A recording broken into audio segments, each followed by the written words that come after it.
Hello, hello. Welcome to another episode of the Funky Marketing Show. Today I have the pleasure to host Pragya Mishra from Shield.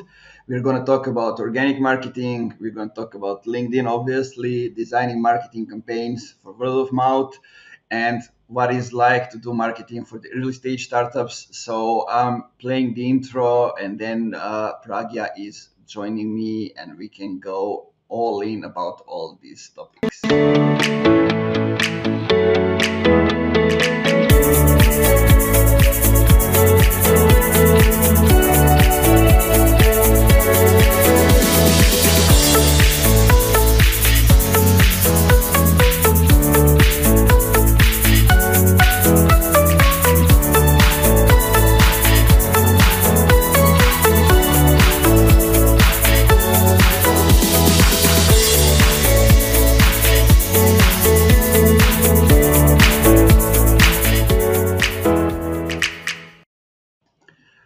Here we are again. Pragya, welcome to the show.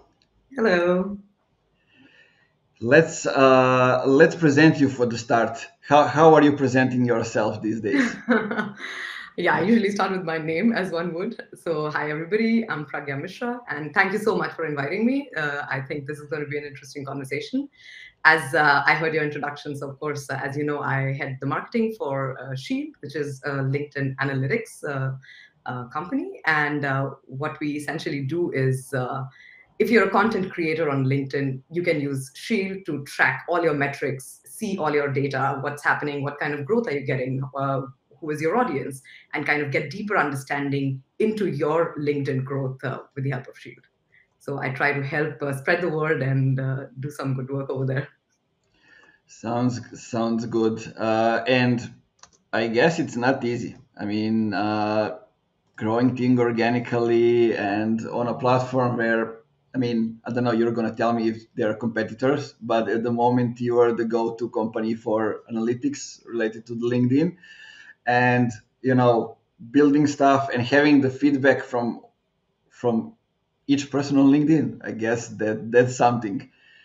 Absolutely. No, it's not easy also from the sense, but in some way it is easy because when you're working for a startup that we are lucky to have customers who really love us. So it's easy for us to get feedback instantly and feedback of any kind, whether it's good feedback on what we're doing or things that our customers want us to do more of.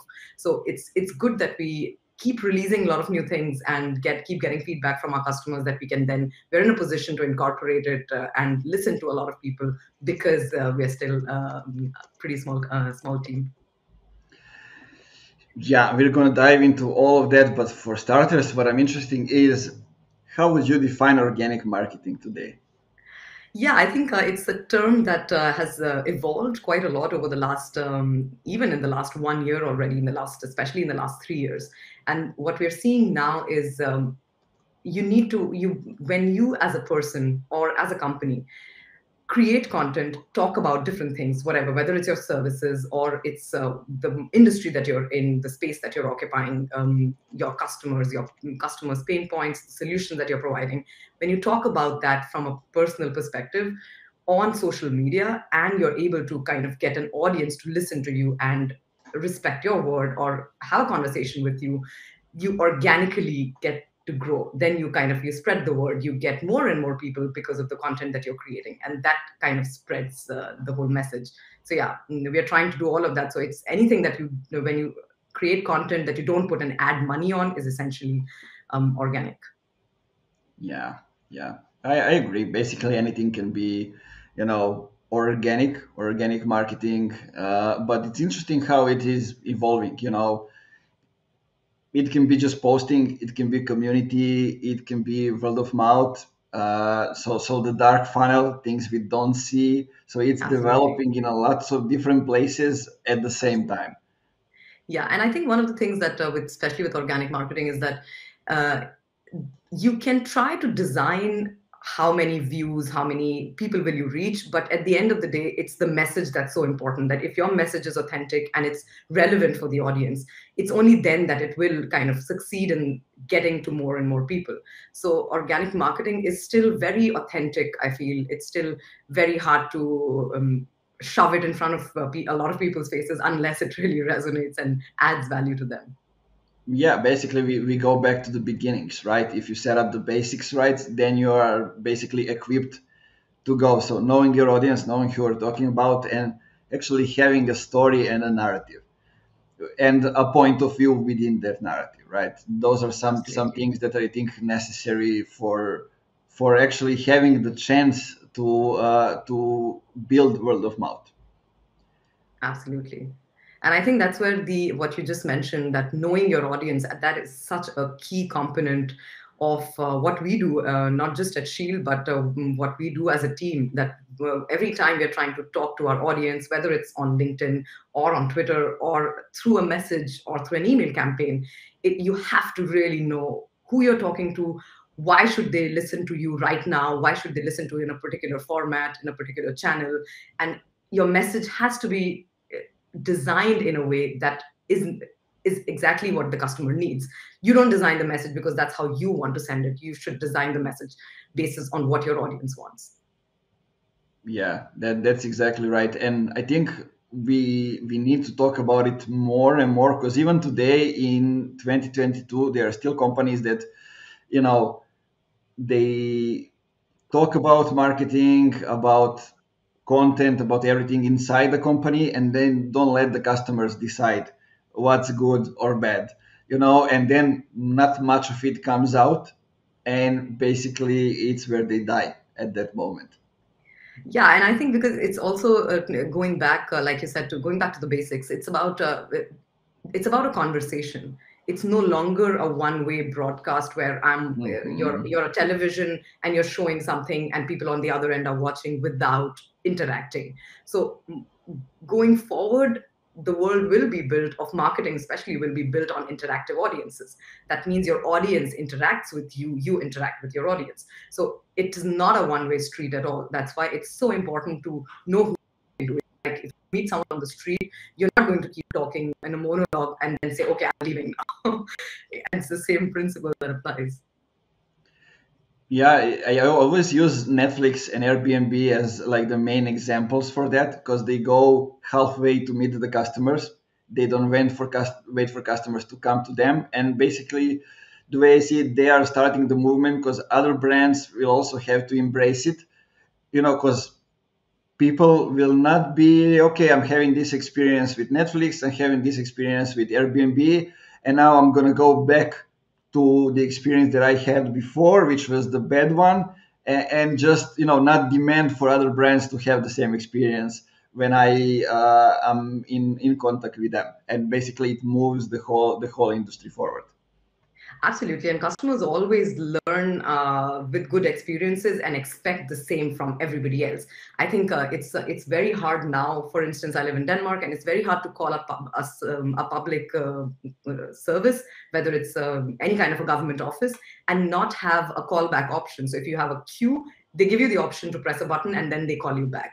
So it's something that you expect because that's the norm here. And more, the whole idea of waiting on a phone or waiting for 1 week for someone to respond, all of these are going to become dated as each and every week and month and year passes. Exactly. I remember like it was 2 or 3 years ago. Like I was working in an agency, and we were working with a company that sells garage doors. And Mhm. basically, the whole thing that we were doing, it was lead generation. Basically, we were providing qualified leads. So the only thing that was from the company to do is to call them and to close the deal. Basically everything, because we had the type of the doors, the color of the doors, where they are, also how much money do they have. And what was interesting is that most of the leads convert late at night or early in the morning. So we kind of figure out that that's where wives are sleeping and men are having time to go through those things. And if somebody at 3 in the morning or 5 in the morning leaves you the phone number to reach out to him, you should do that immediately because they are looking out and giving out their phone number so you can call them. And then like it was a week. the week passed and we reach out to the company and say, hey, are the leads good? What's happening? How many of them did you close? They're like, oh, we didn't do anything yet. We thought to wait a little bit, and then we'll send them the message, next week. And I was like, you should do that yesterday. Absolutely. No, it's important to, like you said, it's important to know when the customer is ready to buy something, and it's also important not to sell at all the touch points. It's so important to know, Mm-hmm. to push people down the funnel of educating them, to make them understand, do they even to give them the time to assess if your service is right for them or not. So not all customers are good customers. You need to know when a customer is actually ready to buy your services, because there is no win here if you sell to a customer who's not ready, because then it's just going to end up in churn. So that's why it's so important that, especially going back to organic content, organic marketing, it's important to talk about the benefits and why is it that a service is good for a customer. Because then when they understand the benefit and they feel like, okay, this is really good for me and this is good for me now, they will come to you without you having to go to them. Yeah, agreed. So let's dive into that. I mean, I'm interesting to see how did you design actually the whole strategy for the Shield, and what are your focuses? Because I see lots of people from the company active on LinkedIn, even on Twitter, like sharing their point of view, sharing some things. Some of them more personal, some of them related to what you guys are doing. So tell me, what's the story behind it? So I think it's at Shield we are all very aligned in the sense of course it's like birds of a feather flock together. So we all really believe in the power of organic content on LinkedIn. Of course, it's directly related to the business we're in, but apart from that, we're all seeing great benefits from our own personal brands, for our own personal brands, by posting actively and consistently on LinkedIn. So I started, for instance, started posting a year back, and it's just been under a year. I went from almost less than 500 connections or something to almost 16,000 followers, and it's it all adds up. Not just the number of followers, because that's just a number that you can make something out of or not. But what's important is that you're able to, when you have an audience, you're able to get your message across, you're able to talk to more people, you're able to make your point heard in a wider audience, and you're more available to people. So we're all seeing all of these things, and then of course there are the benefits. Like, for instance, if I was a nobody on LinkedIn, you would have probably not seen me. We would not be having this conversation. I got my job at Shield because I was creating content on LinkedIn even before I joined Shield. So there is a lot of opportunity for both the person and the company that you represent when you create content. And we see that live examples of all of us, whether it's Filippo from our team, or if it's Andreas, who's actually the CEO, who's been leading the kind of movement up front. So he's been leading it by posting, by building his own personal brand, and then it trickles down to us, where we also see the same benefits of the entire upside of it. And the strategy that we have around that is, of course, we don't have it's not that we say that, okay, now everybody has to post once a day and there is no way around it. It's more of a mindset that, we lead by example. So when new people join the team and they see that, okay, Pragya is posting and there's so much so many good things that happen because of it, maybe I should try as well. So we lead by example. We help our team, especially when it comes to content. So there is always, we kind of give them templates that, okay, we do host small workshops, that how can you create better content, get them to understand their audience, the topics that they'd like to talk about, and give them the tools to succeed in their own content plan. And of course, we have this kind of a buddy program thing where you can pick somebody that you want to share your content with if you're not sure before you post it, and then get some feedback. So we have a lot of these small initiatives inside the team that we always try to help newcomers into the team to get onto the posting and creating more content on LinkedIn. No, I love that because we are educating teams how to use LinkedIn in their advantage. And I think one reason that can make or break that thing is the leader. and his behavior or her Absolutely. behavior. If they lead by example and get into doing that thing, the team will follow. If they don't get engaged fully in it, the team won't do it. Absolutely. And it's kind of because it's the things that we can all do. But I think related to the team and the way if team is doing it or not, it's psychology.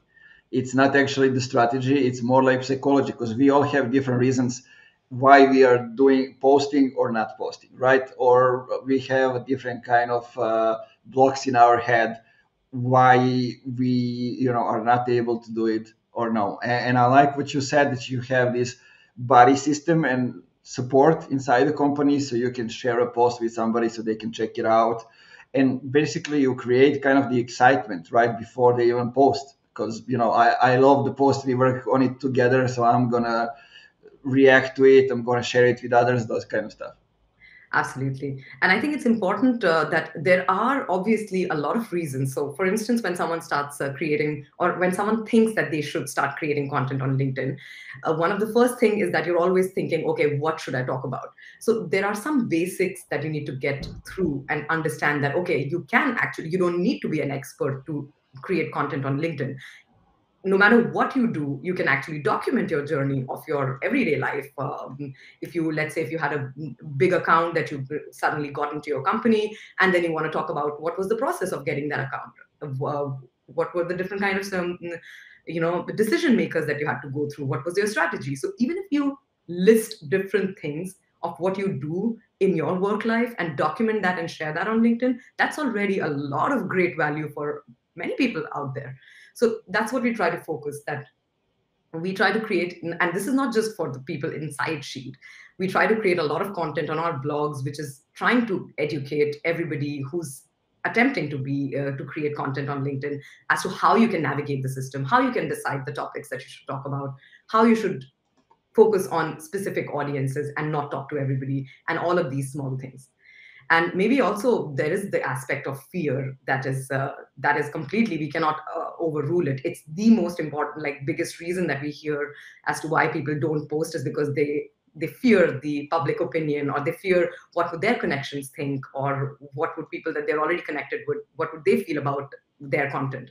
So I think one has to get over that, and it only happens naturally and organically.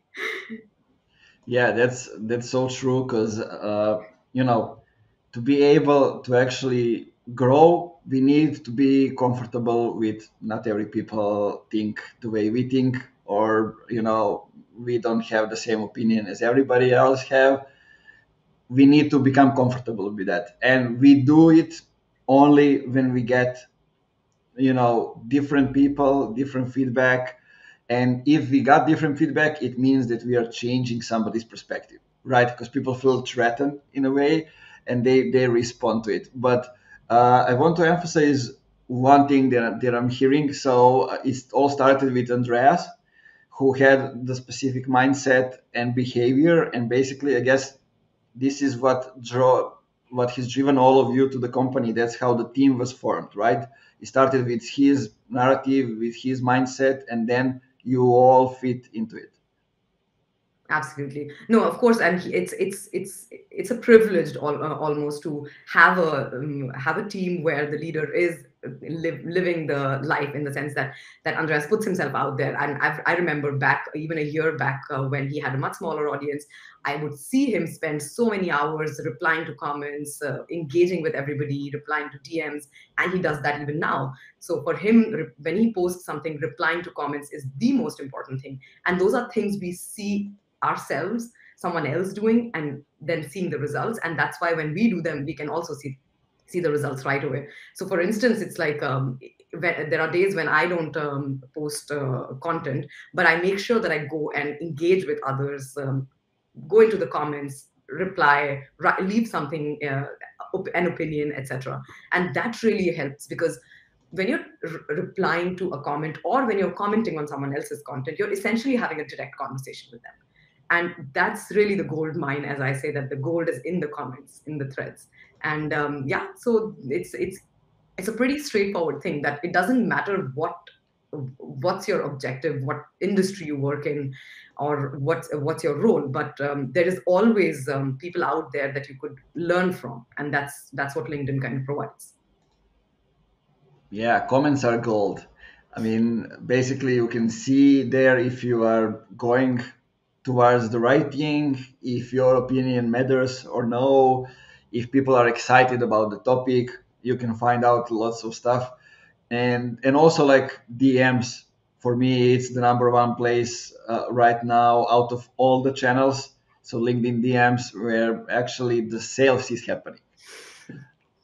But like I'm mentioning this because there are so many people that have never sent at least a message to say hello to their connections, and Yeah. there are lots of people who have built followers, but they have never got into interactions with them. And there's a pure gold hidden over there, because you're going to get feedback on your content, you're going to find friends, you're going to find clients, all kind of different things. Absolutely. And it's so interesting you say that, because there is a lot of people who are creating content on LinkedIn, and the number keeps growing every day. And yet, I mean, if I have to think about myself, it's very rare that I get a connection request and then get a DM, which is like, wow, that was nice. So it's very rare that you get surprising and nice DMs.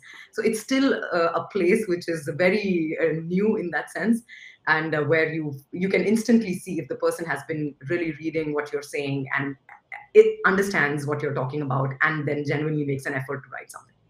Yeah, I guess we are still overcoming that period when there were lots of spammers. Maybe there are today, I don't know, or I cleared Yeah. uh, people who are sending me connection requests. But what I like to do, I like to not send a message to people I connect with for 2 weeks or a month. Sometimes it gets even longer depending on the work that I have. And then basically they have a chance to consume the content. I have a chance to consume their content. When I reach out, I just say, hey, I just wanted to say hi, nothing else, and then we get into the conversation, or we, go in different directions, doesn't matter. But if somebody likes my content, in 80% or 80% of the people send me a message like, hey, I love your content. Hey, I watched the podcast episode. I watched those kind of stuff. And it's interesting to know that. But I want to get into different direction, because um, we're talking about LinkedIn because we started with organic, because organic is still strong on LinkedIn. We can compare it to TikTok, which is, I think, in a different category. The LinkedIn is a business platform, and I think it's focused on relationship and making each other better. I mean, that's the whole mission of the LinkedIn, and that's why I think they keep organic reach going up. But look, like if somebody asked me about Shield, I would mention, I know a couple of people who are active from the company. I know what the company does, but I had no idea that you had blog post over there, right? So you're developing that on the side, and it's meant for different things. Not everything is meant to be shared on one channel. So, to actually build the word of mouth, you need to have different kind of content meant for different channels. Absolutely. No, absolutely. And I think the reason why we create a lot of educational content on our blogs is primarily to educate our own customers.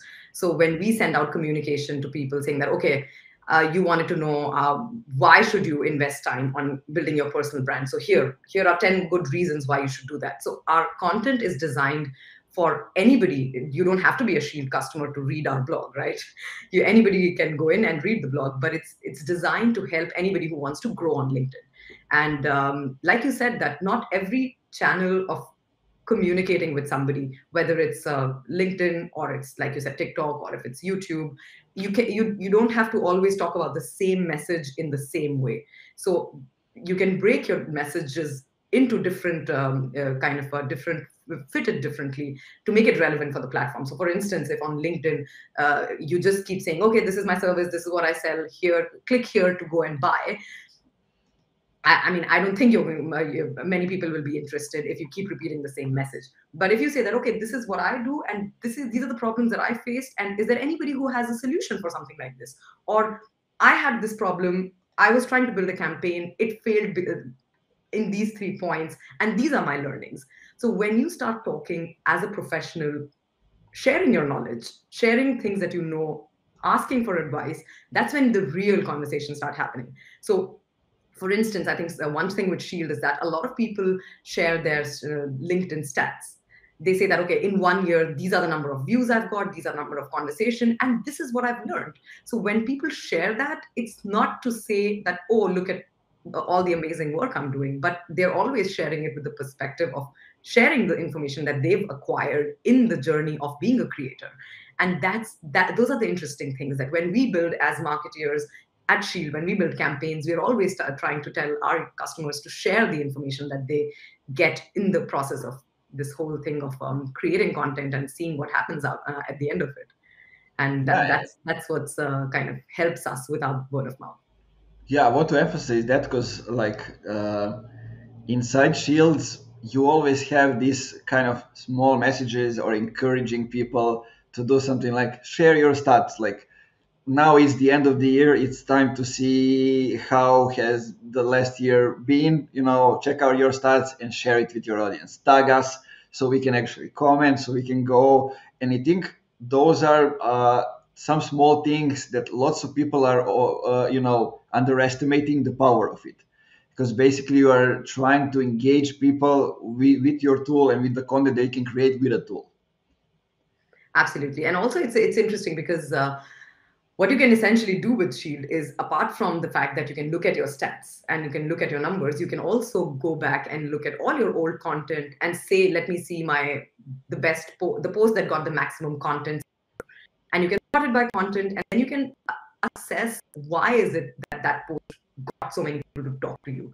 So maybe there was something in the call to action in the CTA of your post. Maybe there was something in the hook that you said that got people's attention. So it's an easy way for people to repurpose content, etc. And those are the learnings that we see ourselves. And we as people who work at Shield, I also use Shield for my own content, right? So things that I learn, I try to put that into campaigns to teach others who are our customers, then that, okay, this is how I'm using Shield, and maybe you can use it in the same way. Maybe it helps you as well. I mean, even if I talk about the way we demo future customers, people who are interested in Shield, we're always only talking about how we as users use Shield, or how it helps us, and that's the easiest way to show someone how to use something. Yeah, exactly. I mean, I remember like, if we didn't have Shield back in the days, we started working with a startup. Um, I can shout out to the guys, User Guiding, startup from Turkey, really nice team and everything. And we called it Funky Marketing, Funky LinkedIn Accelerator, basically. And when they started to post, lots of things happened in the first week because they already had built the audience and everything. So, like, I don't know, the CEO got into conversation with a potential investor. The CEO got into conversation of hosting the workshop for Google Docs team.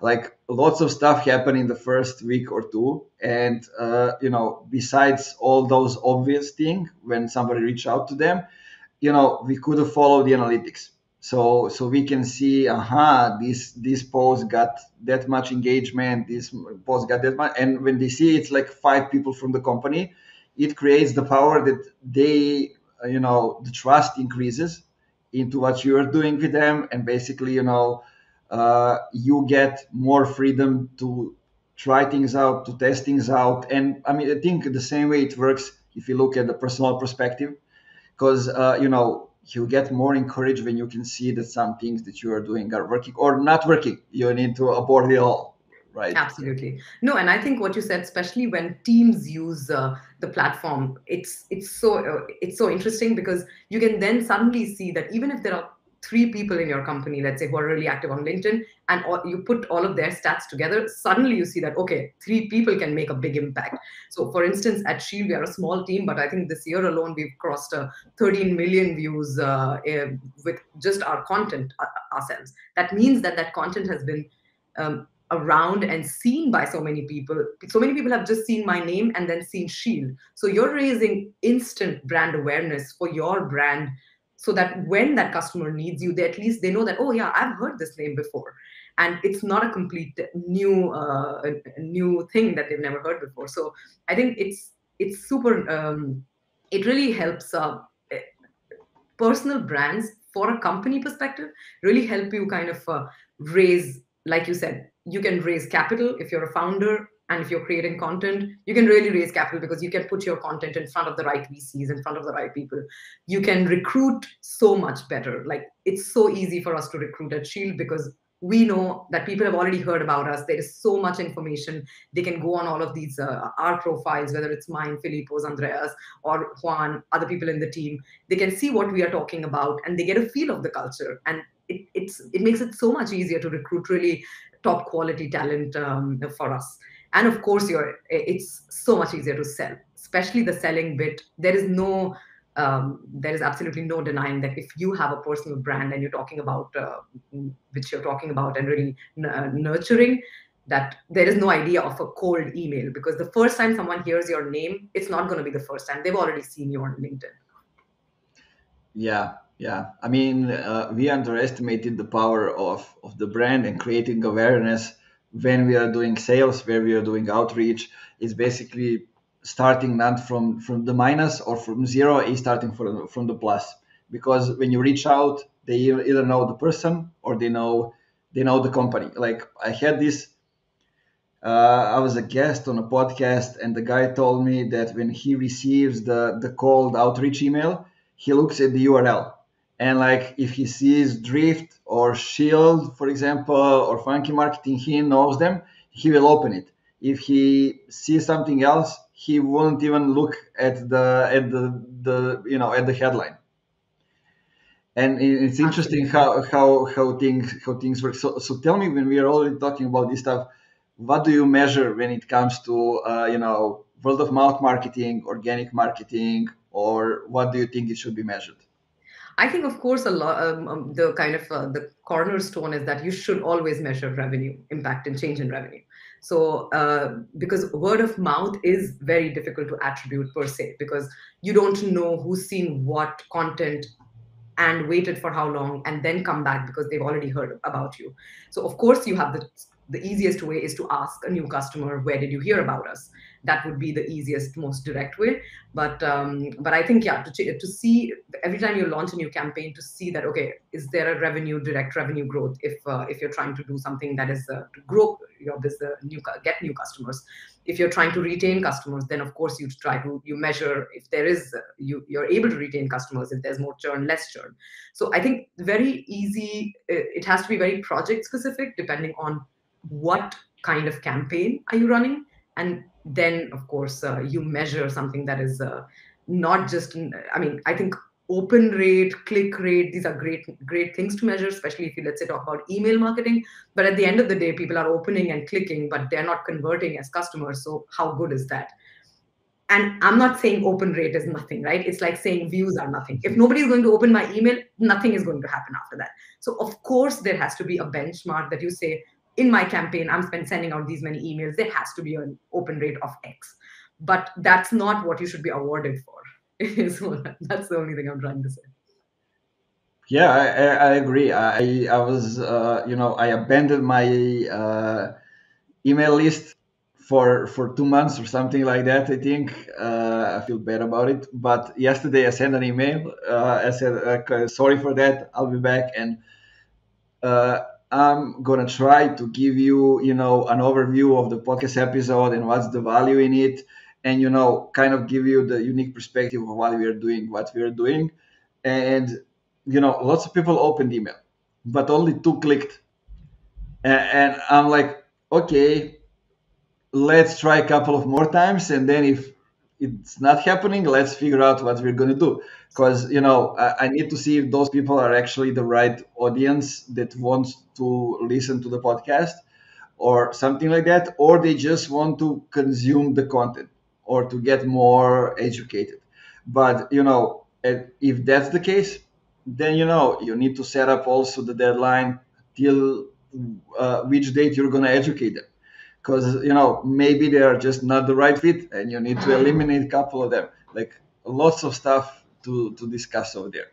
And I think this is where it's so important that you know the art of storytelling, which is also important for creating content from, let's say, a personal profile on a LinkedIn, is also equally applicable for, let's say, creating an email campaign.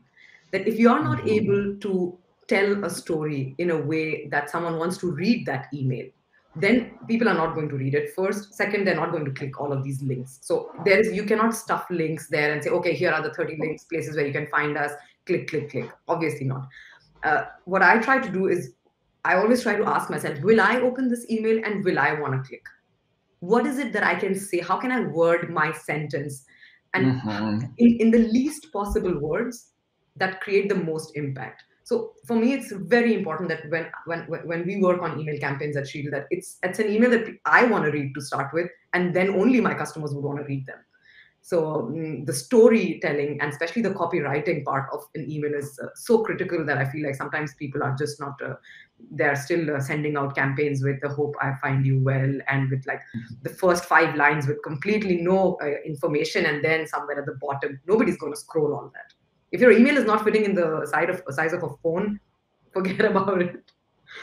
Yeah, I mean, it depends. I have seen, different lengths working differently, coming from performance marketing.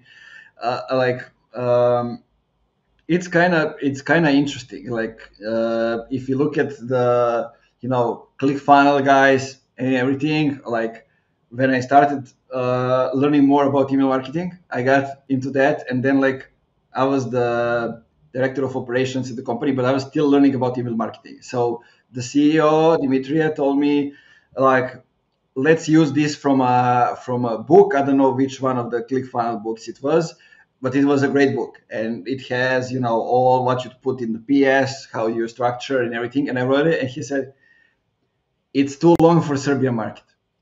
It works in the US. In Serbia it won't work, and other stuff, because he is sending a bunch of emails and he knows the audience better. And it's kind of, also, do you know your audience? What do Absolutely. you know that works for them? Those kind of stuff. And then it's just like, does the headline make somebody open the email? Does Absolutely. the copy leads to them clicking the CTA? Does the name of the CTA is the right way for them to click, and Absolutely. on and on? And it's just, what's the next thing? And it's just like marketing and selling. I like to do that. That's why I call it like relationship centric marketing, because it's basically creating relationship in each step of the way and making them do just enough to get to the next step. And I completely agree with you. You said that, especially about the length of the email. So, for instance, we had this campaign that we did where you would have seen a lot of screen people sharing the emails that we sent to some of our customers, super personalized emails, recapping on their behalf their 1 year on LinkedIn 2021. And Mm-hmm. these emails took a lot of time, and they were long emails, but it was told, the story was told in such a way, and it was so personalized. It was saying that, okay, Pragya, you got these many views. This is how you started. When you started the year, you had these many followers. At the end, you actually got to this much. These are the kind of posts you made. These are the number of times you posted. And this is the frequency you posted at. So it kind of gave me an overview of my entire year without me having to go into Shield or look at anything, just with an email. So despite the fact that it was long, it kept building the excitement for that person to keep reading that email, and we got a lot of praise for that.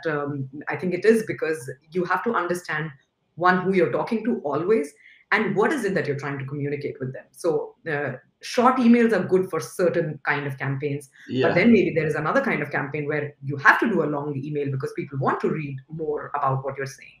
So 100% aligned with you on that. Yeah, I mean, there are lots of situations we can go into all kind of things related to that topic. I mean, also what so many companies miss is like having the couple of introduction emails when they subscribe to your newsletter, because people just add them to the stream and they go with the new ones, But what about the basics? Who are you? I just subscribe because I like one document, or I have read one article or something like that. But I want to say, I got once into the situation where I didn't know if people find value in our emails, in our newsletter, because it was going back and forth. We were experimenting a lot. Like, we had Martin and Linda writing the email. Linda is writing 1 week, Martin another one, and then they took over their story like Linda is taking over Martin's story and continuing in the next newsletter, those kind of stuff. And you can see the different vibes in the email and those kind of stuff. And like, I just asked the people at one moment, hey guys, do you actually find value in this? This is the email, just, respond to this, Sammy. And I receive response like, I don't want ever to stop receiving this email. And I was like, okay, that's the only thing that I needed, basically. No, it's absolutely what you're saying is right. That sometimes when, as marketers, we are building a campaign, we are so into that we are not able to get out of it and have like an overview and kind of see that, okay, is this really adding value to the customer or to the person that I'm talking to, or is it just adding value in my head? So it's important to be objective, and that's one of the things that I really appreciate, that in my time here at Shield, I really learn it almost every single time we have a big campaign. That I've learned from Andreas is to be able to kill our darlings. We say that no matter how much you've worked on something, if you realize at a point that, okay, this is not what is needed, you should be able to kill whether it's a part of the project or worst case scenario, even a full project. That there are times when you have to say, okay, this is it, this is not working, or this is not going to see the light of the day. So it's important to stay objective and not just get so deep into a project that you're not able to see if it's really making any sense to the audience or to the business. Totally agree. So I have a question that I want to ask you about the channel that we didn't talk about, and it's also related to organic. It's YouTube.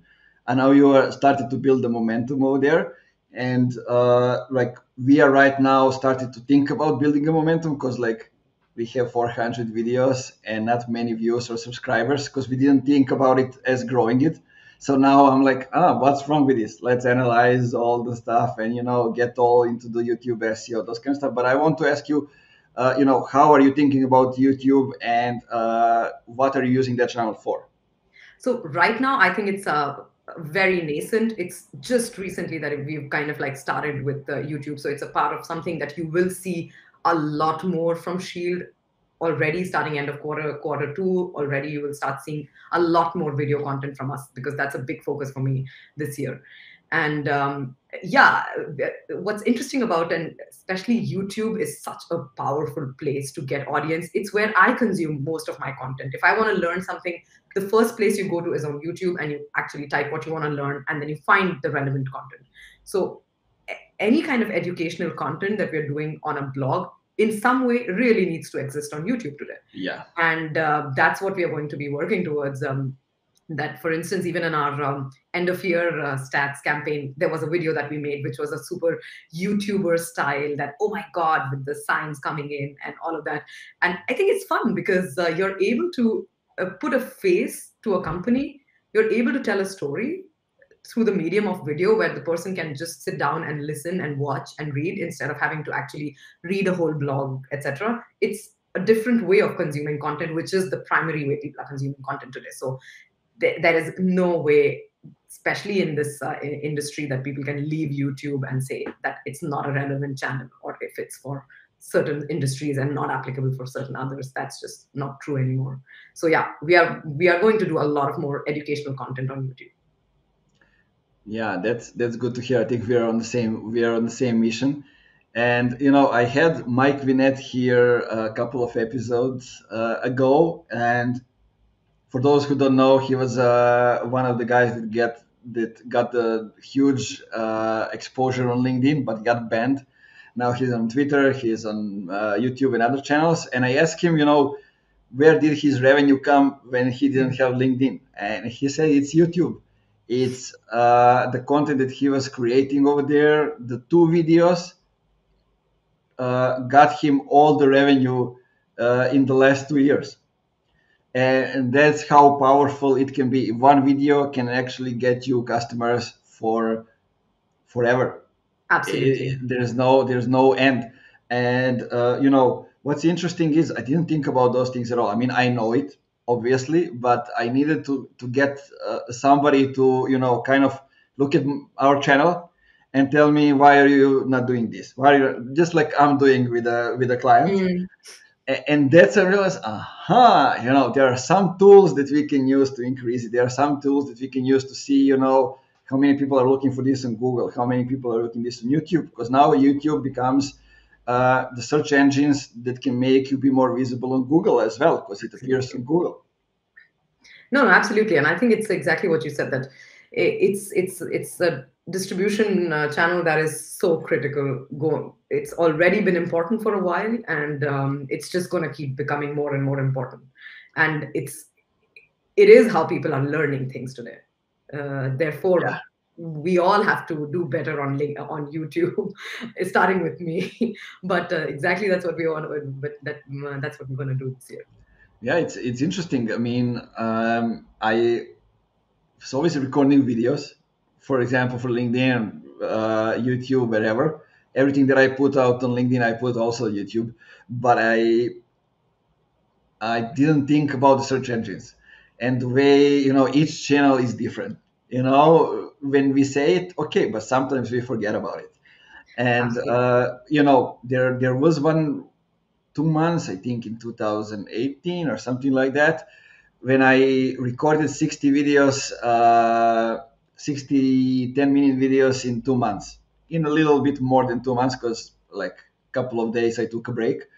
But it's interesting when you persistently create content, you see how the views are going up or down, how the reach is performing, those kind of stuff. And I think going back to organic marketing, I think we need to persistently create content and do things for at least like 3 months to see if it's really giving results or no. So the long term Absolutely. mindset. No, it's organic is not a short term. You can't just say that, okay, I'm going to make one post on LinkedIn, I'm going to make one post on Twitter, I'm going to write a tweet, Nothing and happened. Why? one, Like, and then suddenly, I'm going to see 100 customers coming in because of that. That is not at all the way to approach it. Organic is obviously across the distribution, whether you're talking about LinkedIn or you're talking about YouTube, you have to be persistent and you have to be consistent. So it's a long-term play that you should plan for. You should have your strategy. You should know the roadblocks that you should expect in content creation, because it's not possible that you will keep creating content without any problems. There will be a time when you will be like, okay, I don't know what to talk about or write about or tweet about anymore. So you need to buffer for those, and then of course you need to persist. I would say that at least 6 months of consistent content creation is the least you need to be able to see results. yeah. So tell me, talking about these things, I know how it is hard to do marketing in an early stage startup, because you have lots of, especially if there are investors involved, because you need to bring long term, and short term you need to show results as well. And it's basically, I like to say, you are like crucified, because you need to be on the both side. So tell me, what was the hardest thing for you when it comes to leading marketing for Shield as an early stage startup? So of course, the easiest thing for us is that we are bootstrapped. So we don't have any investors. So please, Andreas needs to like what I'm doing, and that's about that's about it. But what is also super nice is because all of us are so involved with the work that we're doing, that we just want to be. There's many times you want to be perfect, but that's the beauty of working for a startup, that you don't have to be perfect. You can test, Mhm. you can release things, you can take back things, you can edit, iterate. But of course, at all points of time, you need to kind of know how is it that you want to show up in front of customers. And I have kind of become a little bit like, I feel sometimes like a guard, the brand guard, that if I don't feel this is the right quality, the Shield quality, then I don't want to release something. So there is a little bit of tussle in that, but it's just such a blast working for an early stage startup where everybody's as passionate about what we're doing. And there's so much learning every single day. Every single campaign that we do, we learn something that we can actively incorporate in the next campaign that we build. And we can see direct results of things that we do. For instance, even if it was the end of year campaign that we did last in December and January, you could instantly see people talking about it on LinkedIn and tagging you and saying, oh, I got this email from Andreas and it was so good. And you can see the results. You can see it not just in word of mouth, you can also see it in revenue. So it's very gratifying to know that what you spend your time on is impacting the life of a company. And that is the beauty of working in an early stage startup, that there is a lot of hard work, there's a lot of blood and sweat, but you can see the results for yourself every single day. Yeah, and I guess like one thing that I also got out of it is learning so much. Like in a year you wouldn't know this, but you are becoming completely another professional. With the Absolutely. skills that you didn't even know that you got from it. No, no, and this is something that actually we were, because I just it was I completed a year at Shield just a few months back, and Nice. I was talking to Andres, and he's like, "You've changed so much in 1 year," and I have been working for many years before I started working at Shield. So I'd been working for 10 plus years in big corporates, big super big companies. I had never worked for such a small startup, and it's only recently that I started this. So it's mind blowing the amount of learning that you get in a short amount of time. So, of course, to anybody out there who's in marketing who wants to learn a lot, a bit painfully, because sometimes it can be too many things. But if you're ready for that, then yeah, then startups is the place to be. Yeah, I agree. I recommend to people going when they start their career in the early stage startup, or maybe in an agency, just so they can work lots of different stuff at the same time and learn from many different examples. Like in startups, it's in agencies there are different clients, different industries. In startups, it's everybody needs to do, let's say, everything, but Yeah, a that's bit true. of everything. Yeah, one So has so to do you'll everything. learn. I mean, there are times when I'm vacuuming the office. So right from that to, well, it's in some way, it's a part of something that you're contributing to building. So you have to own it through and through. So absolutely. Yeah. So tell me two things. What's next for you, and what's next for Shield? I think there's a lot of, actually, this is going to be a very exciting year for Shield, because there's a lot of, we're working on a lot of interesting things that our customers will be able to see very soon. I cannot, of course, talk about exactly what, but you will see a lot of interesting community related content coming in from Shield. We are working on a lot of interesting partnerships. We are working on some really good educational content. You will see more of us on video in YouTube, and of course, you will always find us on LinkedIn. So there's a lot of exciting things coming up at Shield. And for me, I think, yeah, managing all of these balls at Shield, and kind of pushing, learning more, and talking to more people is what's ahead. Yeah, sounds good. So and two things. Okay. First one is what is something? Is there something that we didn't mention that you wanted to say, or some message for the end? And second one is, where can people find you, learn more about you, about Shield, and all the stuff that you are doing? So of course, the where can you find me? You can always find me on LinkedIn. I'm literally 24/7 always on LinkedIn. So just find me on LinkedIn. It's obviously Pragya Mishra there. And when you find me, you will find Shield as well, because you will see a lot of what I talk about is directly related to Shield as well. And maybe one more thing, like I said, is that we don't talk a lot about our blogs. It's a great place. If you go to the shieldapp.ai and you go to the blog section, it's a great place to find educational content.